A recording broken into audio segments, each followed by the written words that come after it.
Esto ustedes deben recordarlo.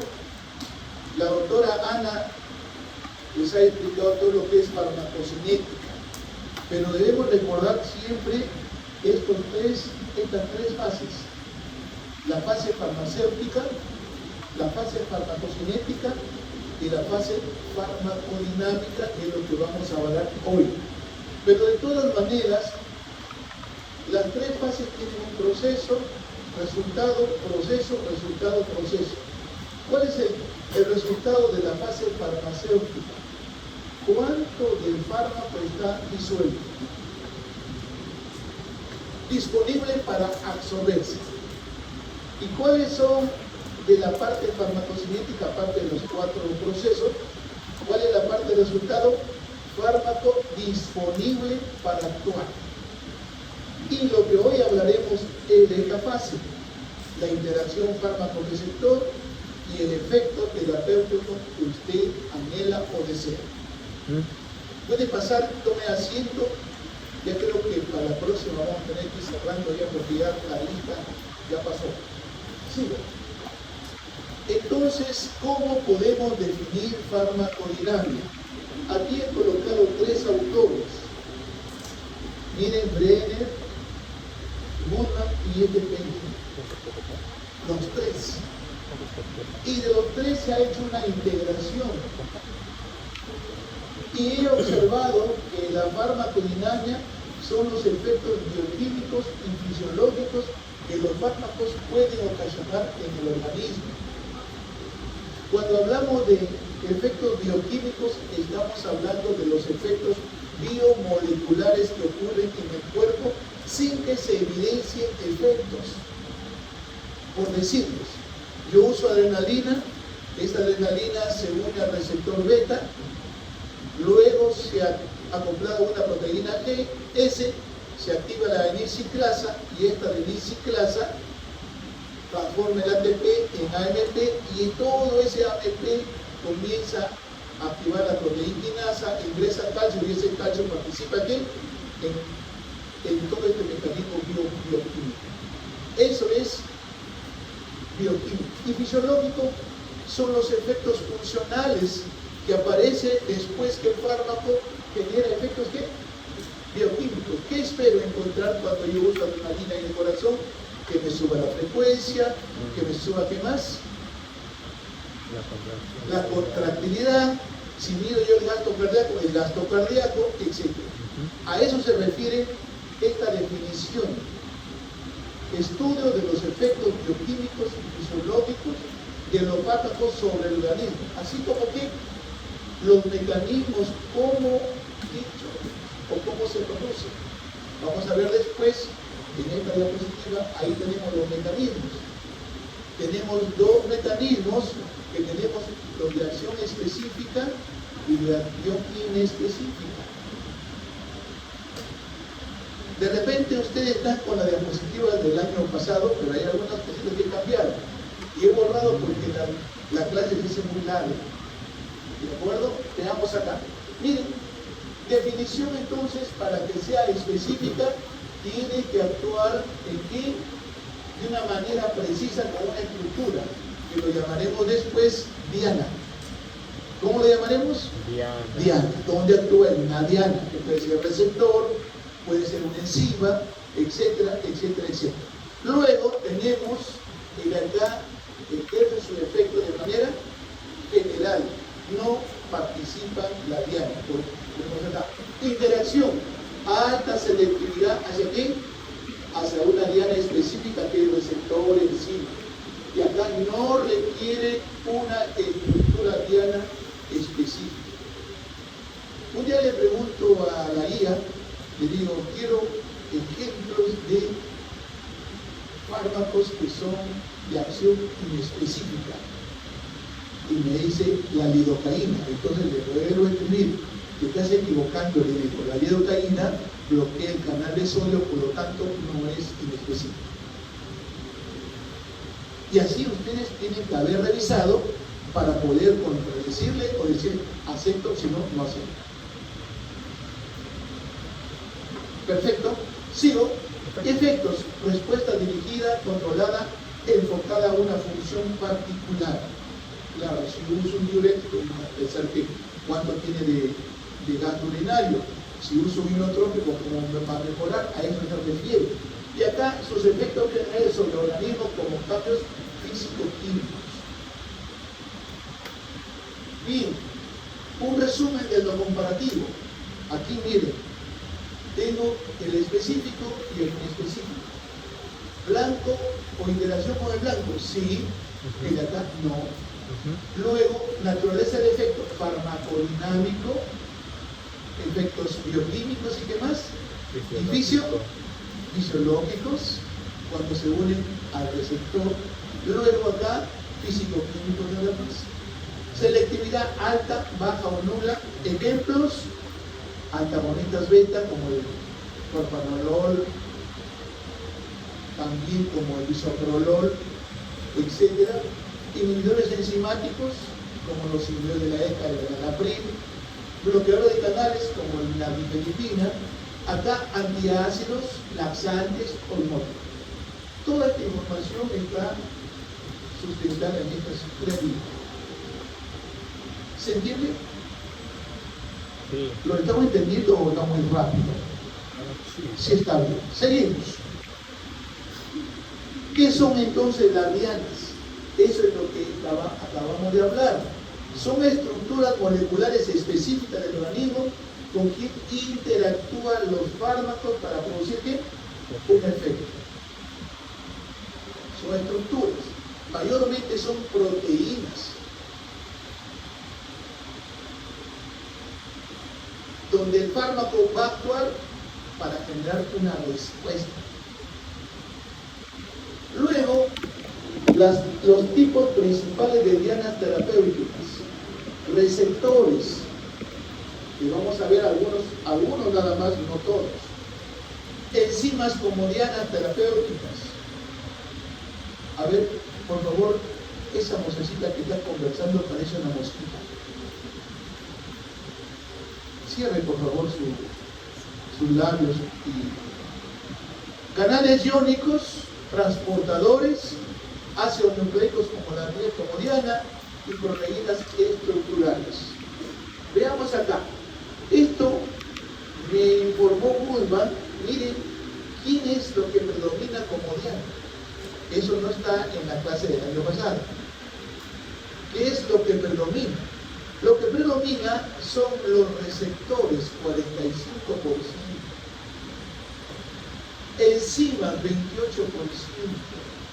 Transportadores, 15%. Canales iónicos, 5%. Otros, ADN, proteínas estructurales, etc. Es el mínimo porcentaje. ¿Y qué concluye Bullman? Esto muestra que la mayoría de fármacos, ¿dónde actúan? En las proteínas. Y aquí más o menos, para hablar de porcentaje, mire, ¿quién es el que predomina? Cuando ustedes van a revisar de repente en la práctica, pregunta al doctor Rojas o la doctora Ana, porque siempre están preguntando cosas que para ver si se ha leído. ¿Qué es lo que predomina dentro de las dianas? En primer lugar, ¿quiénes? Los receptores acoplados a proteínas G metabotrópicas. A pesar que tiene una acción lenta, pero es muy difusa. A pesar que es lenta, pero es muy difusa. Cuando yo uso un receptor beta, una agonista beta, se produce efectos en el corazón, se produce efectos en el tubo digestivo, se produce efectos en el riñón, o sea, es difuso. Sus efectos son difusos. ¿Cuánto representa? Mira, activa segundos mensajeros, AMP cíclico, IP3, da 30 a 35%. Segundo lugar, canales iónicos regulados por ligandos, los receptores ionotrópicos. Apertura o cierre del canal de sodio, canal de cloro. ¿Cuánto representa? 10 a 15%. Luego, receptores con actividad enzimática activan cascadas de señalización, tirosina, sinasa, etc., 10 a 15%. Receptores nucleares, que son lentos para actuar. Y por eso es que cuando alguien hace un shock anafiláctico, los corticoides no son las drogas de primera elección, porque actúan después de tiempo y el paciente se murió. Tienen que actuar con fármacos que actúen en forma rápida como la adrenalina. ¿Se entiende? Porque demora mientras se entra, mientras se une al receptor de citoplasma, mientras se dimeriza, mientras se llega al núcleo, ya pasó el tiempo. Que le compren el cajón, ¿no? Sigo. Receptores nucleares, ¿cuánto es? 10%. Enzimas, 10 a 15%, inhibición o activación. Hay muchos antihipertensivos que inhiben a la ECA. Hay muchos analgésicos que inhiben a la TOX. Transportadores o bombas, 10 a 15%. Y otros síntomas. ¿Quién está dentro de los transportadores? Cuando la noradrenalina se libera por un estrés, regresa a la terminación nerviosa un 70 a 80% por un mecanismo de transporte. Y este mecanismo de transporte a veces es inhibido por quién? Por los antidepresivos tricíclicos, por la cocaína, etcétera, etcétera. La importancia clínica de saber que hay dianas terapéuticas. Hay un diseño racional de fármacos. O sea, todos los laboratorios cuando quieren fabricar o producir un fármaco tienen que basarse en el diseño racional. Cuando hablamos de mayor selectividad, menor efectos adversos y terapia dirigida. Ahora toda la terapia, incluso de antineoplásicos, es dirigida. Esquema de resumen. Como ejemplos, miren acá. Receptores, salbutamol, agonista beta 2, produce broncodilatación. Enzimas, inhibidor de la ECA, disminuye la angiotensina y finalmente reducen la presión arterial. Canales iónicos, la lidocaína, te bloquea el canal de sodio intracelularmente y te produce menor velocidad de conducción y analgesia. ADN, la doxirubicina, puede producir muerte celular. Ahora veamos a receptores.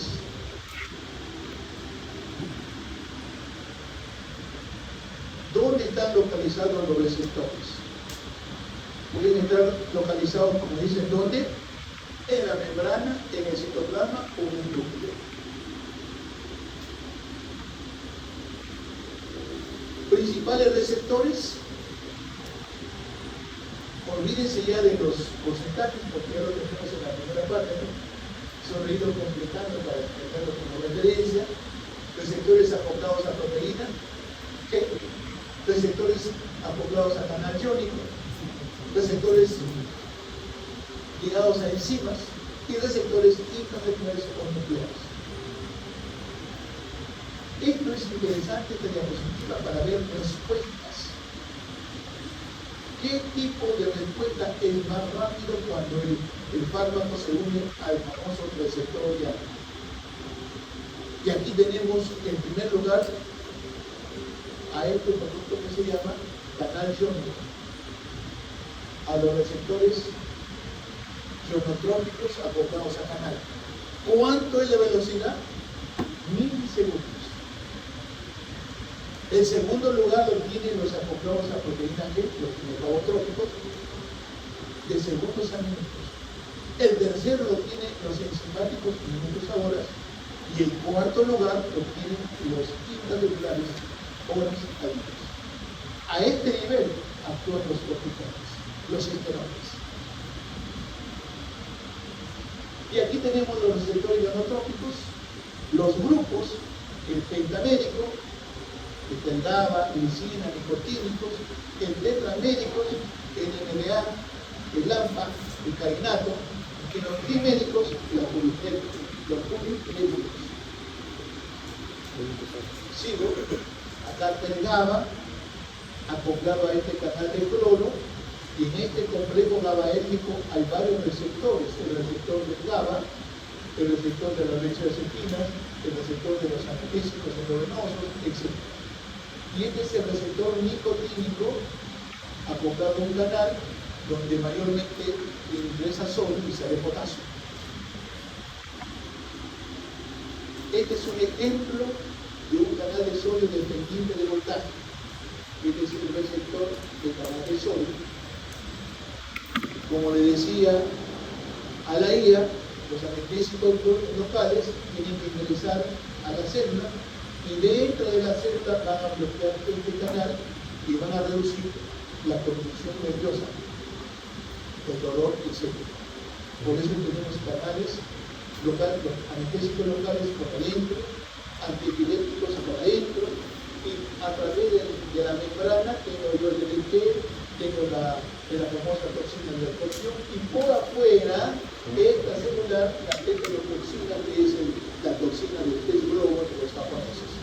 Dicen que es muy rico, pero que ustedes quedan de horror. Por eso. Muy bien, acá para mostrarles fármacos que actúan sobre el canal, el sodio. Acá tenemos todo este grupo. Ya hemos hablado de analgésicos locales, antiarrítmicos, antiepilépticos, las toxinas como la bata-toxina, la tetrodotoxina, insecticidas, DNT, diuréticos, potasio, aminopiridinas, fiboglicemiantes como la sulfonilurea, las toxinas, apamina, calcio, la nitripina, que es un derivado de las nitripiridinas, el verapamino, los aminoglucósidos, los cationes equivalentes, magnesio, cloro, etc. Todo lo tienen detallado para que ustedes solamente lo revisen y lo completan para que estén estudiando, y para práctica sigue preocupados. Sigo. Receptores metabotrópicos, no olvidemos, están acoplados a una proteína G, que lo encontramos a nivel transmembrana. Constituye la mayor clase de receptores, 30 a 35%.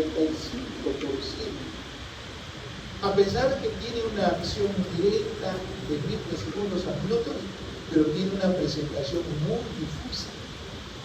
Muy difusa. Y aquí tengo una estructura de un receptor acoplado a la proteína G. Observe. ¿Cuántos dominios tiene? Unos 7 dominios transmembrana que están dispuestos en forma de hélices. El extremo N es donde se encuentra el receptor. Y tengo 3 bucles, ¿no? 3 bucles extracelulares, 1, 2, 3, y 3 intracelulares, 1, 2 y 3. Esa es la estructura de un receptor acoplado a la proteína G. ¿Cuál es la función? Realizar el acoplamiento del receptor y el vector ligando para la producción desplazamiada. ¿Qué receptor usted conoce? Bueno, yo conozco un receptor beta, conozco un receptor muscarínico, que cuando se acopla, entonces, ¿qué es lo que va a funcionar? El muscarínico, por ejemplo, ¿qué ocurre si hay? Entonces, lo primero que se activa una enzima, la fosfolipasa C, y esa fosfolipasa C se encarga de degradar los polifosfatos de inositol de la membrana. Se forman 2 compuestos, el trifosfato inositol y el GAN. Y ese trifosfato va al retículo sarcoplasmático y saca calcio, y ese calcio participa en la contracción del músculo liso y en la secreción de saliva. A eso se refiere esa parte. Tipo de proteína G. Tenemos acá la GS, la proteína GS. Ligado, el ligado llega al receptor que está unido, se activa aquí y la desciclasa. Cuando escucha al desciclasa, de frente usted está orientado a qué órgano? Al corazón. Está orientado al corazón o también está orientado al pulmón. Porque cuando se armoniza el beta 1, produce las 4 funciones del corazón: frecuencia, velocidad, contracción y automatismo. Y cuando se actúa en el pulmón, que produce broncoilatación. Entonces, bien simple. El ATP pasa a ADP. Se activa la proteína quinasa, se fosforilan otras proteínas que se activan los canales de sodio. Esta proteína quinasa es un dador de fósforo, le regala un fósforo al canal de calcio. Una vez fosforilada, ingresa calcio. Le regala un fósforo al receptor beta. Una vez que regala fósforo, se disocia, se divorcia de la proteína G. También le regala un fósforo al fosfolambán y de esa manera el calcio puede regresar. ¿Quién lo hace? Esta proteína. Por eso se fosforilan otras proteínas que se activan en el canal del calcio y aumentan el calcio intracelular. Proteína G inhibitoria. El ligando no activa las unidades de los receptores, no activa la hemisiclasa, pero sí apertura los canales de potasio. Y al aperturar los canales de potasio no ingresa calcio. No ingresa calcio. ¿Y cómo se llama eso? La célula se queda hiperpolarizada. La proteína GQ o G11 interactúa con receptores activados por ligando, ejemplo, noradrenalina. ¿Qué hace la noradrenalina? Aumenta la fosfolipasa C. Y esta fosfolipasa C se va a formar trifosfato inositol y diacilglicol. Y este GAP es una proteína que después puede fosforilar y regular la activación de varias proteínas. Pero el FTP me gusta más, porque se va al receptor sarcoplasmático, perdón, al canal sarcoplasmático o al retículo sarcoplasmático y activa su receptor y sale calcio. Y ese calcio es el responsable de participar en la contracción del músculo liso. Pero también recuerde siempre esto, lo que les voy a decir: el efecto inotrópico cardíaco tiene 2 vías: la vía de la hemisiclasa y la vía de la fosfolipasa C. Pero predominantemente nuestro corazón aumenta su frecuencia, aumenta la velocidad de conducción y se contrae por la vía de la hemisiclasa. La otra vía, la alfa, ocurre cuando ya comienzas a tener disfunción cardíaca o insuficiencia cardíaca. Ahí comienza, porque los beta comienzan a bajar y el organismo quiere compensar, pero no puede, pero de todas maneras lo intenta. Bien, acá tengo una diapositiva que me muestra más o menos, ¿no?, los efectos de receptores acoplados a proteína G. Alfa 1, acoplados a proteína GQ, aumenta la fosfolipasa C, aumenta el IP3 y el calcio. Luego tenemos alfa 2, acoplada a una proteína G inhibitoria, disminuye la hemisiclasa y de esa manera disminuye el ATP. Este mecanismo lo hace la clonidina a nivel de terminación nerviosa y de esa manera evita que se libere noradrenalina. Luego tenemos beta 1, beta 2, acoplada a una proteína G estimuladora, aumenta la hemisiclasa, aumenta el AMP cíclico y usted tiene efectos básicamente, si es beta 1 a nivel cardíaco y si es beta 2 a nivel pulmonar. ¿Qué es a nivel pulmonar? La bronco ¿qué? Dilatación. ¿Qué es a nivel cardíaco? Taquicardia, ¿verdad? Aumento de la contracción, etc.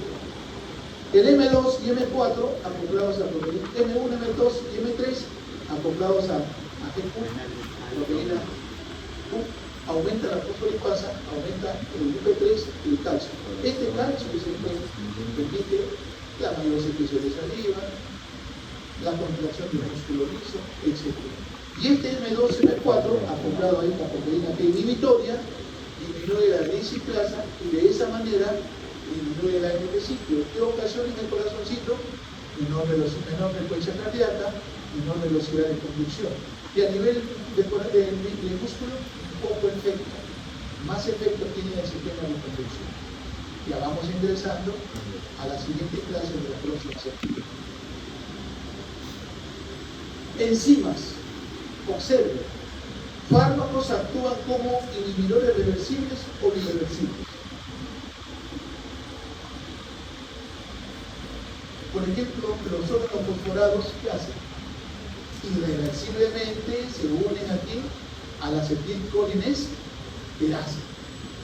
Y por eso es que necesitamos usar un reactivador de la enzima para mejorar a los pacientes que tienen intoxicados. La aspirina, ¿qué hace? Inhibe a la ciclooxigenasa. ¿También irreversible o reversible? También es irreversible. Pero los otros aires son reversibles. Bien. O también forman falsos sustratos, análogos a sustratos reactivos. Y se confunde el fármaco. Sigo. Acá veamos inhibidores, acumulación de sustrato y disminución de metabolitos. Claro. Si no hay enzima, no hay degradación. Y si no hay degradación, no habrá, se acumularán los sustratos, porque no se degradan, y habrá menos metabolitos producto de ese sustrato. Acá, en primer lugar, la acetilcolinesterasa. Inhibidores, la neostigmina y la pirostigmina.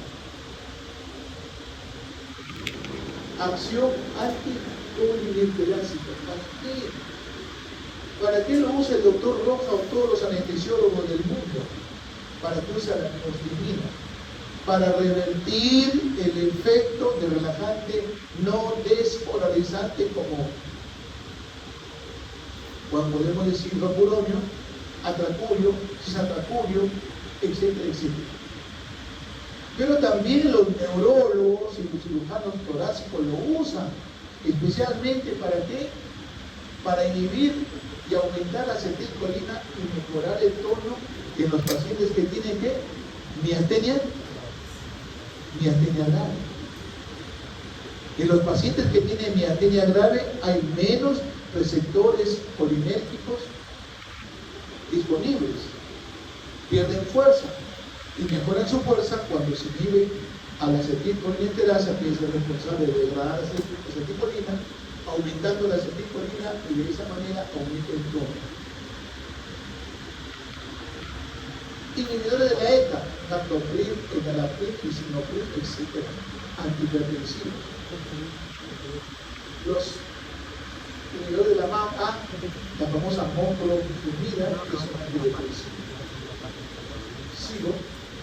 Acá tengo los inhibidores de la ECA, lo voy a pasar porque ya no necesito ver, ¿no? Pero no se olvide usted que el famoso angiotensina, renina, forma, ¿no?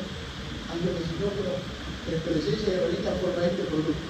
Y esta angiotensina 1 y 2 son potentes son potentes vasoconstrictores. En otras palabras, elevan la presión arterial. Entonces yo tengo que evitar que se forme. Y aquí lo que buscamos es que esta angiotensina 1 se transforme en angiotensina 2. Pero ahora, porque hay muchos pacientes que ya no toleran esto por tos o por algún otro problema, entonces se tiene que usar ahora los bloqueadores de receptores de qué? De angiotensina. Sigo. Miastenia grave, ya le mencioné, la neostigmina, pero lo que más se usa es la pirostigmina. Luego tenemos los inhibidores de los COX, los AINES, fármacos actúan como analgésicos, antiinflamatorios, antipiréticos. Aquí me ha faltado un poquito. ¿Cuál es el otro uno para que sea un AINES clásico? Antiagregante plaquetario, fue lo que me tocó. Para que sea un AINES clásico, es antiagregante plaquetario. Clásico. ¿Bien? Hay varias isoformas, COX-1, COX-2 y COX-3.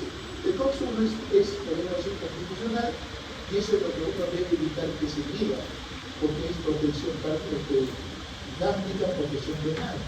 Pero a veces hay fármacos que administramos y vale con todo, con COX-1, con COX-2 y con COX-3.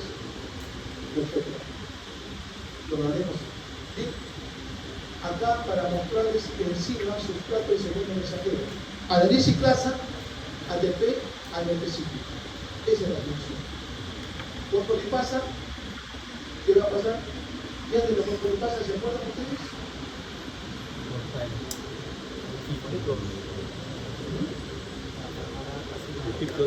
Va a permitir que se forme ácido araquidónico, que es el sustrato original para que se forme prostaglandinas, tromboxano y leucotrienos, por la ciclooxigenasa o por la lipooxigenasa. Perfecto. La guanil ciclasa también es importante, ya que se usa mucho a veces para efectos vasodilatadores.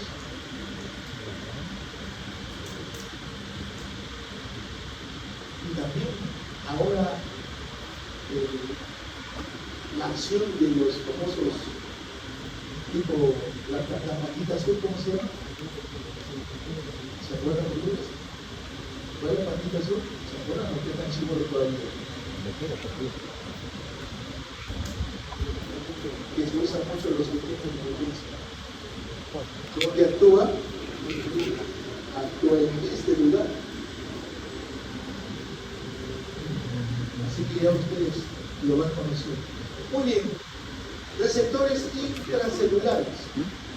Se encuentran dentro de la célula, ligado, porque el ligando debe difundir hacia el interior. Quiere decir entonces que el fármaco tiene que ser hidrosoluble o liposoluble. Tiene que ser altamente lipo. Ahí están las hormonas, los esteroides, para que pueda pasar. Luego pueden ser citoplasmáticos o intramundiales. Y acá tengo un ejemplo de un citoplasmático. Miren, la hormona ingresa, se une al receptor, lo desacopla de esta HSP, que es una proteína térmica, lo llaman, y finalmente este nuevo complejo dimerizado va a ingresar al núcleo y se va a encargar de una transcripción y formar básicamente lo que el cuerpo necesita. Esto es más o menos. Para que ocurra esto, necesita tiempo. Muy bien. Transportadores. Otro ejemplo. Conjunto de proteínas situadas en la membrana con función fisiológica. Facilita el paso de iones y moléculas polares. Ustedes se acordarán del transporte pasivo, ¿verdad?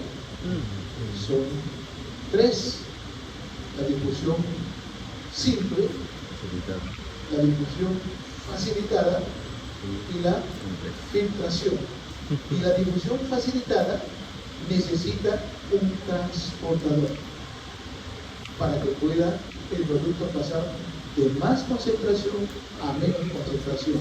Quiere decir entonces que ese fármaco no es bueno, no es tan liposoluble. Recién cuando se une al transportador se vuelve altamente liposoluble.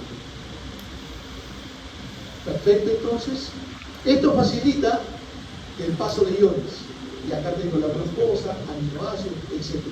Los aminoácidos se hacen por transporte activo, y el transporte activo también necesita de una macromolécula, de un transportador.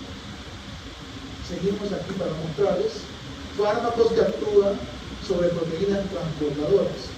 Por ejemplo, la noradrenalina liberada como un producto de estrés regresa a la terminación nerviosa el 70 a 80% mediante el transporte activo, que lo llamamos captación 1 o captación neuronal. Pero esta sustancia llamada amitriptilina cocaína bloquea esa captación.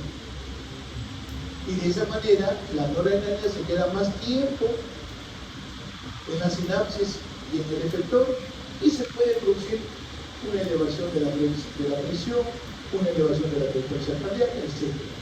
Luego, se ha observado también que esta fluoxetina bloquea la captación de serotonina y funciona como ¿qué? Como depresivo. Luego tenemos la bomba de sodio-potasio. Cuando se produce la despolarización, ingresa sodio y sale potasio. Pero el sodio se queda dentro y tiene que salir por acción de esta bomba. Si esta bomba no funciona porque lo he inhibido con digitálicos, entonces el sodio se queda dentro de la célula y activa un cambio. Ingresa calcio y sale sodio. Y ese calcio que ingresa en vez del sodio es el que produce la inertropismo positivo. Para eso me sirve. Luego tenemos la bomba de protones. Tiene un profesor de gastro que es inmensamente bien informado, así que lo van a escuchar, pongan siempre atención. Acá tengo el omeprazol, el esomeprazol y el pantoprazol. El omeprazol ingresa como una droga, una prodroga, no es activa. Tiene que activarse, mientras que las dos ya ingresan activas. Y ahora todo el mundo prefiere el ESO o el pantoprazol. Y ahora hay unas nuevas drogas que el doctor Rausch les va a explicar de otros mecanismos de acción. Transporte de ácidos débiles. ¿Se acuerdan ustedes? El probenecid. ¿Se acuerdan? Esto es importante. Sigo. Bien, pasamos a la fase farmacovigilancia 2. Bien, hasta acá, ¿alguna preguntita?